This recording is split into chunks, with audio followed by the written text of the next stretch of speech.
Hello बच्चों, let's read the question. The question says maximum current from cell of EMF 10 volt and internal resistance 10 ohm is. तो चलिए सबसे पहले हम लोग की कॉन्सेप्ट को डिस्कस करते हैं.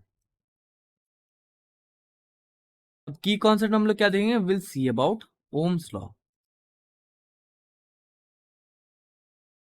अब ओम्स लॉ क्या कहता है? ओम्स लॉ कहता है कि the potential difference across any ends of a conductor is directly proportional to the current.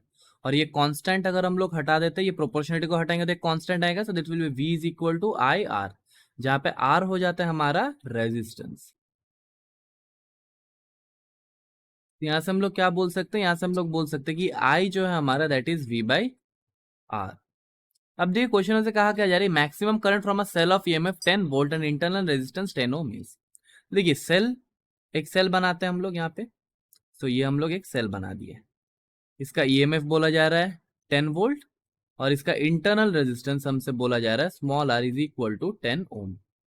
ये हमारा क्या है? This is our cell. ये पूरा हमारा एक सेल का कंस्ट्रक्शन है. अब क्वेश्चन में कहा जा रही है सेल मैक्सिमम कितना करंट खींच सकता है एक सर्किट से. So what will be the maximum current. अगर हम लोग मान लेते हैं ये सेल को अगर हम लोग एक सर्किट में लगाए जहां पे कोई रेजिस्टेंस ना हो, यानी एक्सटर्नली कोई रेजिस्टेंस हम लोगों ने नहीं लगाया है. सो ये हमारा सेल है और ये हम लोगों ने कुछ ऐसा सर्किट में से ज्वाइन किया है जहां पे कोई एक्सटर्नल रेजिस्टेंस नहीं है, यानी केवल और केवल इंटरनल रेजिस्टेंस जो कि 10 ओम है ये है, और इसका 10 वोल्ट है ईएमएफ. सो ये हमारा क्या है? सेल है. सो इन दिस सर्किट क्या होगा? करंट मैक्सिमम होगा, बिकॉज अगर कोई एक्सटर्नल रेजिस्टेंस नहीं रहेगा so current will be maximum, because resistance क्या होगा? R इज इक्वल टू 10 ओम. सो हम लोग यहाँ से करंट का वैल्यू कैसे फाइंड कर सकते हैं? करंट का वैल्यू हम लोग बोल सकते हैं V बाई आर, यानी 10 by 10. So this will imply that current I max will be equals to 1 ampere. Now for those who have the confusion that अगर और एक रेजिस्टेंस आ जाए तो क्या होगा, तो मान लेते हैं और एक रेजिस्टेंस अगर आ जाए, ऐसे मान लेते हैं कि if there is an external resistance, ये हमारा smaller is equal to 10 ohm है और ये हमारा क्या है? 10 वोल्ट्स है.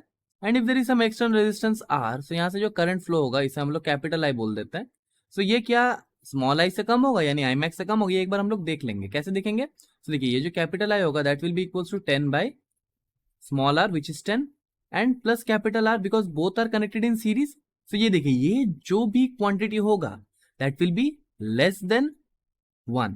बिकॉज देखिए अगर हम लोग मान लेते हैं कि आर हमारा 1 है तो ये क्या हो जाएगा? आई इज इक्वल टू क्या हो जाएगा? If R is 1, capital R अगर 1 हो जाएगा तो ये हो जाएगा 10 बाई 10 प्लस 1. तो यहां से हमें मिल जाएगा I is equal to 10 by 11 which is again less than 1. So हमारा आई मैक्स क्या होगा? 1 एम्पियर. सो फाइनली आंसर में हम लोग क्या बोल सकते हैं? आंसर में हम लोग बोल सकते हैं कि I max is equal to 1 ampere. So the final answer is the maximum current that can be drawn from the cell is 1 ampere. I hope the solution is clear to you. Thank you and best of luck.